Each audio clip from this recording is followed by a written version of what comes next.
Assalamualaikum warahmatullahi wabarakatuh dan salam sehat bagi kita semua. Perkenalkan, nama saya Risma SKMNKes. Saya adalah salah satu dosen di program studi D3 Akademi Kebidanan Geraha Ananda. Video ini saya buat sebagai pernyataan diri dosen dalam unjuk kerja Tridharma Perguruan Tinggi atau biasa disingkat dengan TDD UKTPT. Pada kesempatan ini, izinkan saya mendeskripsikan mata kuliah pembelajaran yang saya ampu, yaitu Aspek 5 Komunitas dengan bobot 3 SKS, 2 teori dan 1 praktek. Kode mata kuliah DD219. Mata kuliah Aspek 5 Komunitas ini merupakan salah satu mata kuliah wajib di program studi D3 Akademi Kebidanan Geraha Ananda yang biasanya ada di semester 5. Adapun deskripsi mata kuliah Aspek 5 Komunitas ini adalah memberikan kemampuan kepada mahasiswa untuk memberikan asuhan kebidanan di komunitas dengan manajemen pendekatan keluarga yang didasari oleh pengetahuan, sikap, dan keterampilan. CPMK atau capaian pembelajaran mata kuliah, yaitu yang pertama, mahasiswa mampu menjelaskan konsep pelayanan kebidanan komunitas dan keluarga sebagai pusat pelayanan. 2. Mahasiswa mampu mengidentifikasi permasalahan kesehatan reproduksi perempuan dan pelayanan kebidanan pada setting komunitas. 3. Mahasiswa mampu melakukan program kesehatan reproduksi di wilayah kerja bidang komunitas dengan pendekatan partisipatif dan PWS-KIA. 4. Mahasiswa mampu melakukan strategi pelayanan kebidanan komunitas dengan menggunakan pendekatan analisis sosial, analisis situasi, dan alat analisis gender di tingkat komunitas. 5. Mahasiswa mampu melakukan proses pemberdayaan masyarakat dengan menggunakan pendekatan participatory appraisal. 6. Mahasiswa mampu menjelaskan pengembangan peran serta masyarakat dalam pelayanan kebidanan komunitas. 7. Mahasiswa mampu melakukan asuhan antenatal, intranatal, postnatal bayi dan balita di komunitas. 8. Mahasiswa mampu menjelaskan sistem rujukan di komunitas. 9. Mahasiswa mampu membuat kohor. 10. Mahasiswa mampu mengaplikasikan analisis penyebab masalah dan pemetaan masalah kebidanan komunitas. 11. Mahasiswa mampu melakukan survei mawas diri dan pendokumentasian asuhan komunitas. 12. Mahasiswa mampu melakukan asuhan kebidanan di komunitas dengan manajemen pendekatan keluarga. 13. Mahasiswa mampu membuat dokumentasi asuhan kebidanan. Proses pembelajaran ini dilaksanakan sebanyak 14 kali pertemuan ke depan dengan materi pembelajaran yang pertama, konsep pelayanan kebidanan komunitas dan keluarga sebagai pusat pelayanan. 2. Mengidentifikasi permasalahan kesehatan reproduksi perempuan dan pelayanan kebidanan pada setting komunitas. 3. Program kesehatan reproduksi di wilayah kerja bidang komunitas dengan pendekatan partisipatif dan PWS-KIA. 4. Melakukan strategi pelayanan kebidanan komunitas dengan menggunakan pendekatan analisis sosial, analisis situasi, dan analisis gender di tingkat komunitas. 5. Melakukan proses pemberdayaan masyarakat dengan menggunakan pendekatan participatory appraisal. 6. Pengembangan peran serta masyarakat dalam pelayanan kebidanan komunitas. 8. Menjelaskan sistem rujukan di komunitas. 9. Membuat kohor. 10. Analisis penyebab masalah dan pemetaan masalah kebidanan komunitas. 11. Melakukan survei mawas diri dan pendokumentasian asuhan kebidanan komunitas. 12. Melakukan asuhan kebidanan di komunitas dengan manajemen pendekatan keluarga. 13. Membuat dokumentasi asuhan kebidanan. Untuk sistem dalam proses pembelajaran di program studi D3 Kebidanan Geraha Ananda, kami melakukan secara hibrid, yaitu bisa dilakukan secara luring atau tatap muka dalam kelas, maupun daring dengan menggunakan aplikasi Zoom dan WhatsApp sebagai media diskusi di luar jam pelajaran. Untuk metode pembelajaran yang saya terapkan yaitu ceramah, diskusi dan simulasi ataupun demonstrasi dengan menggunakan pendekatan DIA atau singkatan dari Delivery, Interaction, dan Assessment, sesuai dengan apa yang diinginkan di sertifikasi dosen tahun 2022. Sistem penilaian saya sesuai dengan kontrak belajar pada awal pertemuan, yaitu kehadiran 5%, UTS 20%, ujian akhir semester 30%, tugas mandiri ataupun tugas kelompok 20%, praktek 20%, dan aptitude 5%. Inilah dasar saya dalam melakukan penilaian kepada mahasiswa. Demikianlah video ini saya buat, semoga bermanfaat bagi kita semua, serta dapat memenuhi salah satu syarat pernyataan diri dosen dalam unjuk kerja Tridharma Perguruan Tinggi atau PDD UKT PT. Baiklah, berikut saya akan persembahkan video proses pembelajaran dengan daring menggunakan aplikasi Zoom. Mari kita saksikan video berikut. Sekian, Assalamualaikum warahmatullahi wabarakatuh.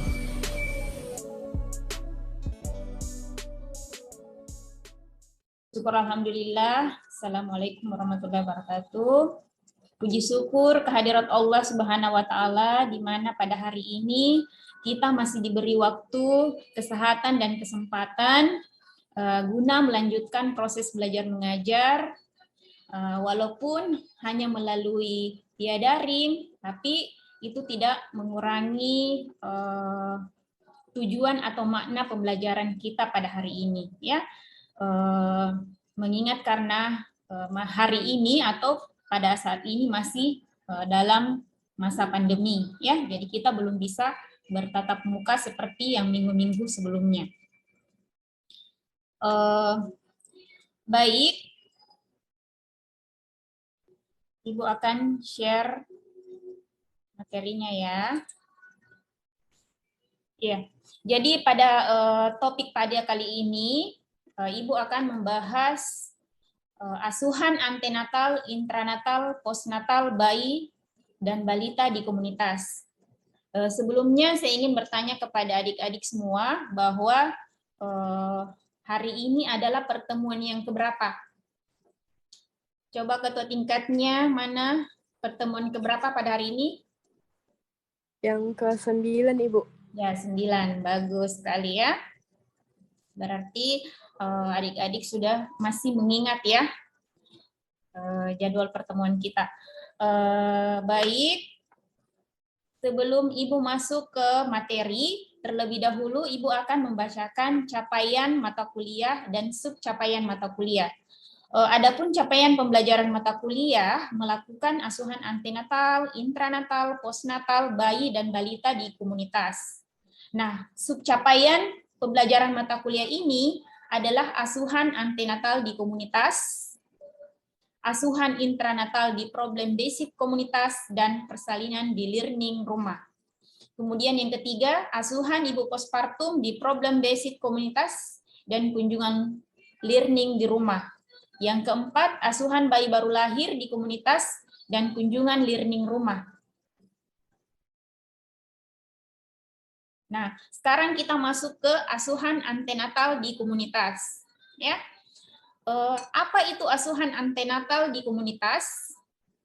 Nah, sebelum kita mulai pembahasannya, terlebih dahulu saya ingin bertanya dulu, karena antenatal itu dari minggu-minggu beberapa pertemuan-pertemuan sebelumnya selalu Ibu membahas antenatal, karena kebidanan itu menjadi seorang bidan tidak boleh lagi, tidak ada yang tahu atau yang kenal namanya antenatal, ya.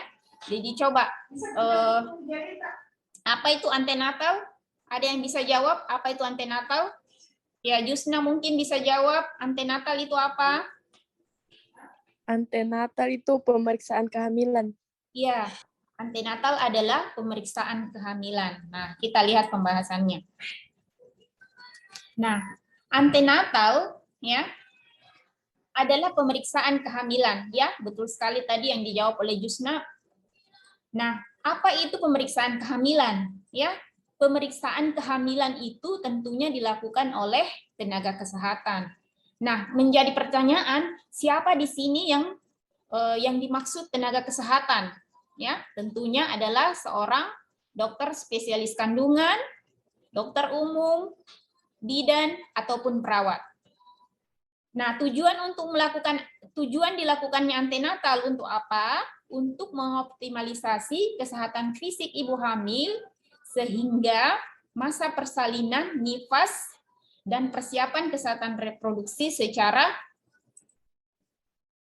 wajar. Ya, lanjut. Standar pelayanan antenatal di komunitas. Seperti yang kita ketahui di pembelajaran sebelumnya, bahwa standar pelayanan kebidanan itu dikenal ada berapa? 24, Ibu. Ya, betul sekali. Ada 24 standar. Nah, khusus di pelayanan antenatal komunitas hanya ada 6 standar saja. Ya. Jadi, yang pertama identifikasi ibu hamil ada di standar 3, pemeriksaan dan pemantauan antenatal ada di standar 4, palpasi abdominal ada di standar 5, pengelolaan anemia pada kehamilan ada di standar 6, pengelolaan dini hipertensi pada kehamilan ada di standar 7, persiapan persalinan ada di standar 8. Ya. Lanjut. Nah, apa saja yang dilakukan pada asuhan pelayanan antenatal? Tentunya kalian pasti masih biasa mendengar ya, masih mengingat pada saat kalian turun ke lahan ada yang disebut-sebut K1 atau disebut dengan kunjungan pertama, ya. Jadi K1 itu artinya kunjungan pertama, ya. Nah, apa-apa saja asuhan yang diberikan pada saat pasien datang melakukan kunjungan. Nah, yang paling pertama tentunya melakukan anamnesa, pemeriksaan fisik, pemeriksaan penunjang, ukur tanda-tanda vital, pemeriksaan leofol, pemberian tablet FE, imunisasi tetanus toksoid, dan konseling. Pemeriksaan fisik, Nur Syalisa bisa dijelaskan pemeriksaan fisik yang seperti apa yang dimaksud di sini? Contohnya, pemeriksaan fisik. Nur Syalisa. Pemeriksaan ANC, Ibu. Ya, pemeriksaan ANC tentunya haitutu ya, mulai dari ujung kepala sampai ujung kaki. Ya. Lanjut. Nah, ada juga tadi standar, ada yang dimaksud di sini adalah standar minimal atau kunjungan ulang. Tadi kan kunjungan pertama. Nah, tentunya ada lagi namanya kunjungan ulang. Jadi bukan hanya satu kali kunjungan, ya. Kalau pada saat dia minimal kunjungan berapa kali pada ibu hamil? Ya, 4 kali ya, 4 kali kunjungan. Nah, di standar minimal kunjungannya itu ada 10, timbang BB dan tinggi badan, tekanan darahnya diukur, tinggi fundusnya diukur, ya. Tetanus toksoidnya harus diberikan. Apakah TT pertama, TT 2, ya. Kemudian pemberian tablet besi, ya. Tes laboratorium. Bagaimana dengan HB-nya, tes HIV misalnya, temu wicara, komunikasi dan konseling. Temu wicara yang dimaksud di sini bagaimana nantinya persiapan persalinannya, mau didampingi oleh siapa, nantinya jika terjadi apa-apa, siapa yang mengambil keputusan, ya, semua dilakukan di standar minimal ini. Kemudian menentukan presentasi janin dan denyut jantung janin, ya. Apakah kepala di bawah, bagian terendahnya atau bokongnya. Kemudian denyut jantungnya, ya, seperti yang kita tahu bahwa DJJ normal itu antara 120 sampai 160 kali per menit, ya. Kemudian tetapkan status gizi. Apakah masuk status gizinya dengan mengukur lilanya, ya. Siapa tahu ibunya masuk kek. Nah, kemudian yang terakhir tata laksana dan penanganan kasus. Lanjut, asuhan intranatal di problem based komunitas dan persalinan learning di rumah. Nah, INC, saya kira tidak ada lagi adik-adik yang tidak mengerti atau tidak paham apa yang dimaksud INC, ya. Putri, apa itu INC, Putri? INC atau biasa Asuhan persalinan. Ya, betul sekali, persalinan. Jadi, pertolongan persalinan oleh tenaga kesehatan adalah pertolongan persalinan yang aman yang dilakukan oleh tenaga kesehatan yang kompeten. Yaitu, yang tadi Ibu sudah jelaskan bahwa dokter spesialis kebidanan, dokter umum, dan bidan.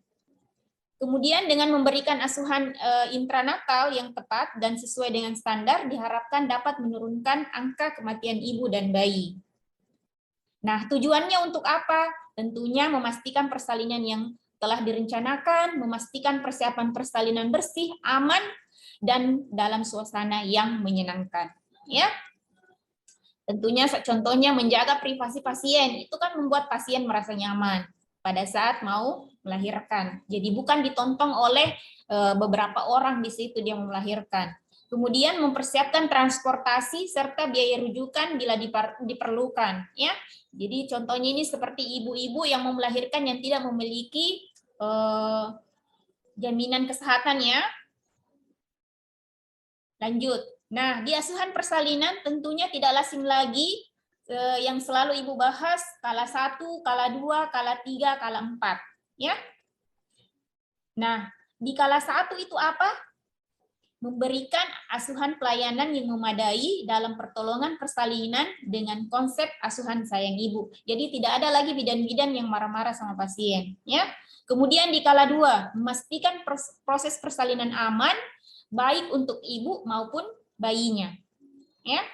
Kemudian yang ketiga, memastikan manajemen aktif kala 3 berjalan lancar. Kala 4, melakukan pengawasan selama 2 jam pasca persalinan untuk terjadinya perdarahan dan atau neuteri. Jadi adik-adik kalau ada yang ingin ditanyakan, silakan boleh di kolom chat, boleh juga langsung komen ya, aktifkan mikrofonnya. Lanjut. Kegawat daruratan persalinan ya pada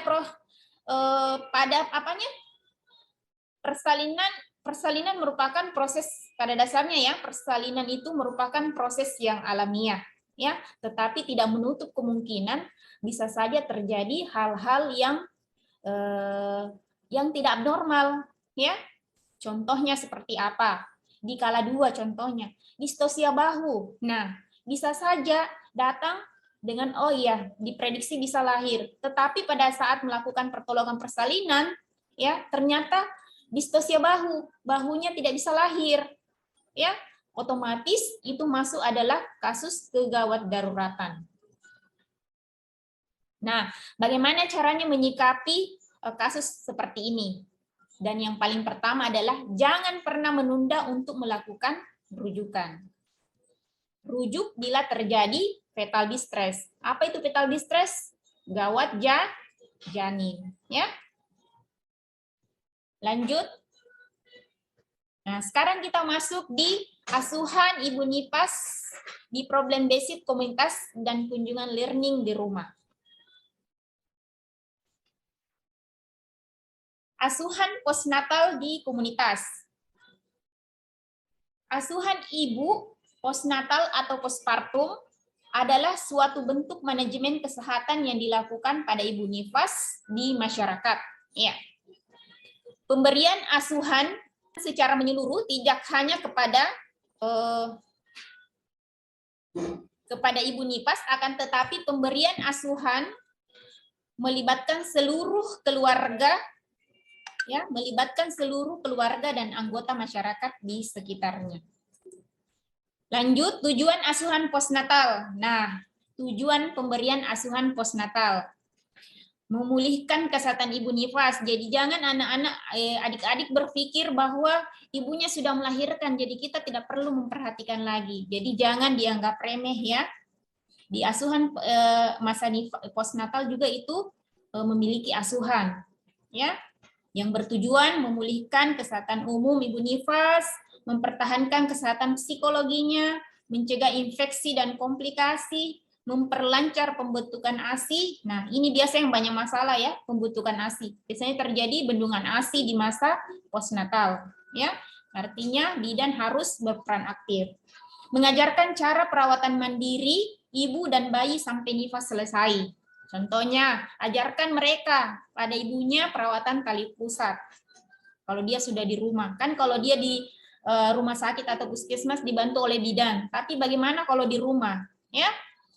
Kemudian memberikan pelayanan KB, berikan penawaran kepada ibu dan suaminya, berikan konseling. Contohnya, ibu mau pakai KB apa, Bu? Ya. Kalau misalkan ibunya memilih, jelaskan tujuan, manfaatnya, dan kekurangannya serta kelebihannya. Ya. Lanjut, kunjungan rumah pada masa nifas. Nah, ibu nifas sebaiknya paling sedikit juga melakukan kunjungan 4 kali. Ya. Nah, dalam memberikan asuhan kebidanan di rumah, bidan dan keluarga diupayakan dapat berinteraksi dalam suasana yang respek dan kekeluargaan. Nah, kita masuk di asuhan bayi baru lahir di komunitas dan kunjungan rumah. Nah, tentunya tidak ada lagi adik-adik yang tidak tahu mana itu yang dimaksud bayi baru lahir, ya. Atau biasa disebut dengan neonatus, ya. Jadi, bayi yang berusia 0-28 hari. Jadi, kalau lewat dari 28 hari bukan lagi neonatus, ya. Ingat, kehidupan pada masa neonatus ini sangat rawan karena memerlukan penyesuaian yang fisiologis agar bayi yang hidup di luar kandungan dapat hidup sebaik-baiknya. Ya, tentunya jaga kehangatannya. Ya. Nah, bagaimana pemberian asuhan pada bayi baru lahir? Lakukan penilaian. Ya, tentunya pada saat bayi baru lahir, penilaian apa yang diberikan? Menilai dengan, pernah dengar apa? Apgar skor. Ya, Apgar skor, ya. Dinilai Apgar skornya. Iya, Ibu. Terus lakukan penanganan. Penanganan bayi baru lahir apa contohnya? Potong tali pusat, bungkus bayinya, ya, jaga kehangatannya. Kemudian pencegahan infeksi. Nah, pencegahan infeksi di sini yang dimaksud perawatan tali pusatnya, ya. Jadi kalau kemarin itu masih bayi-bayi diberikan apa ya? Gurita ya, sekarang tidak lagi. Iya, Ibu. Ya. Nah, bagaimana pencegahan infeksinya? Pencegahan infeksi merupakan penata laksanaan awal yang harus dilakukan pada bayi baru lahir, ya. Dari lahir dia sudah dilakukan memang penata laksanaan pencegahan infeksi. Karena bayi baru lahir sangat rentan terhadap infeksi, ya. Pada saat bayi baru lahir, pastikan penolong untuk melakukan tindakan pencegahan infeksi. Jadi, salah satu contohnya tentunya menggunakan APD, ya, alat pelindung diri. Nah, kunjungan rumah. Kunjungan rumah pada bayi baru lahir. Hal apa yang biasanya dilaksanakan? Menjaga kehangatan tubuh bayi, berikan ASI secara eksklusif, cegah infeksi, rawat tali pusat, komunikasikan pada orang tua bayi bagaimana caranya merawat tali pusat, ya. Jadi kalau mengajarkan perawatan tali pusat jangan hanya pada ibunya, ajarkan yang ada di rumah yang mendampingi, suaminya kah, atau neneknya kah, atau mamanya, ya. Karena misalnya kalau ibu pos SC misalnya, terus dia yang tidak bisa melakukan sendiri, mau tidak mau perlu didampingi, ya. Jadi ajarkan pendamping yang mendampingi ibu di rumah, selama di rumah. Kemudian pemeriksaan fisik dan refleks bayi. Jadi selalu melakukan pemeriksaan fisik pada bayi, ya. Pantau terus bayinya. Misalkan dia menangis terus-menerus. Ada apa ini bayinya menangis terus-menerus? Atau bayinya tertidur pulas terus, tidak mau menyusui karena tertidur. Ingat, bayi kalau tertidur terus-menerus bisa terjadi bahaya, ya. Jadi dipantau karena pemberian ASI secara eksklusif atau on demand, tidak memakai batas waktu tetapi terus-menerus, ya. Lanjut, kunjungan neonatal di hari kedua. Jaga kehangatan tubuh bayi, berikan lagi ASI eksklusif. Cegah lagi infeksi, ya. Jadi selalu ini rawat tali pusat. menjelaskan rangkaian imunisasi. Jadi imunisasi apa yang nantinya bayi mendapatkan, ya? Mengukur kembali berat badannya, apakah mengalami penurunan atau kenaikan berat badan. Nah, ini dia konseling neonatal ya. Pemberian ASI segera setelah persalinan, berikan ASI sesering mungkin, jaga bayi agar suhu tubuhnya tetap hangat. Jangan tidurkan bayi di tempat yang dingin, ya. Jika berat bayi kurang dari 2.500 gram, agar sering melakukan metode kanguru, ya. Jadi metode kanguru itu bukan hanya sama ibunya, bapaknya juga dia boleh lakukan metode kanguru, ya. Jadi tolong adik-adik pada saat nanti turun ke lapangan, ajarkan, dampingi pasiennya, ya. Jadi tentunya adik-adik sudah dibekali bagaimana pemberian asuhan pada ibu hamil antenatal, pada ibu bersalin intranatal, pada ibu postpartum atau postnatal, kemudian bagaimana pemberian asuhan pada bayi baru lahir, ya. Nah, ajarkan cara pemberian ASI eksklusif, cara menjaga bayi tetap hangat, merawat tali pusat, kemudian ajarkan cara merangsang perkembangan bayi, ya. Ya, sampai di sini ada yang ingin ditanyakan sebelum Ibu bertanya? Ibu, saya ingin bertanya, Ibu. Ya, silakan dulu Faradila.